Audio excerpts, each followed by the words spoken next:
ব্যারাকপুরের প্রাচীন football tournament. নির্বাচনের আবহে ব্যারাকপুর দীপক সংঘের মাঠে অনুষ্ঠিত হল এই টুর্নামেন্ট। মঞ্চে বিশিষ্ট ফুটবলারদের পাশাপাশি রাজনীতির জগতের মানুষরাও উপস্থিত ছিলেন। শাসক থেকে বিরোধী ভেদাভেদ ভুলে সকল দলের মানুষের উপস্থিতি দেখা গেল ময়দানে। উপস্থিত ছিলেন দিকপাল ফুটবলার স্বপন সেনগুপ্ত, সজল দে, জগদীশ ঘোষ, পাশাপাশি মোহামেডানের কর্মকর্তা বিল্লাল বাবু। এছাড়াও পৌর প্রধান উত্তম দাস, বিজেপির প্রার্থী কৌস্তব বাগচি সহ প্রমুখ ব্যক্তিরা।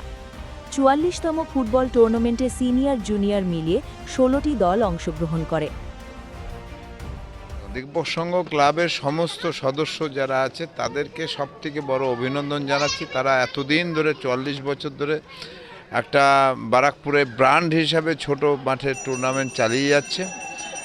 বহু প্লেয়াররা এখানে আগেও খেলে গেছে, নতুন করে এবারও খেলে যাচ্ছে এবং খুব সুন্দর পরিবেশে খেলাধুলা হচ্ছে। যে একটা ফুটবল খেলা নিয়ে সব জায়গায় একটা সমস্যা তৈরি হয়, সেই সব এড়িয়ে সেই কারণে এই ধরনের খেলা লোকে পছন্দ করে। আমাদের নেতা মাননীয় শ্রী নরেন্দ্র মোদীজি, আমাদের নেতা অমিত শাহজি, নীতিন নবীনজি, শ্রমিক ভট্টাচার্য, শুভেন্দু অধিকারীরা আমাদের দিনের পর দিন শিখিয়েছে যে রাজনীতির সাথে সৌজন্য এটা সবসময় সমার্থক, সৌজন্যতা সবসময় রাখা উচিত রাজনীতিতে।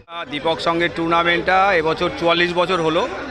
এটা আমাদের ব্যারাকপুরের পুরনো টুর্নামেন্ট। আমাদের এবছর সিনিয়রদের ৮টা টিম নিয়ে এবং জুনিয়রদের 8টা টিম নিয়ে এবছর টুর্নামেন্ট হয়েছে এবং এই ফাইনাল এইমাত্র শেষ হলো। আপনারা দেখলেন প্রচুর দর্শক। আমাদের জীবক ডায়াগনস্টিক সেন্টার চ্যাম্পিয়ন হলো ২-১ গোলে। রানার্স আপ সোদপুরের আদিবাসী তীর সংঘ।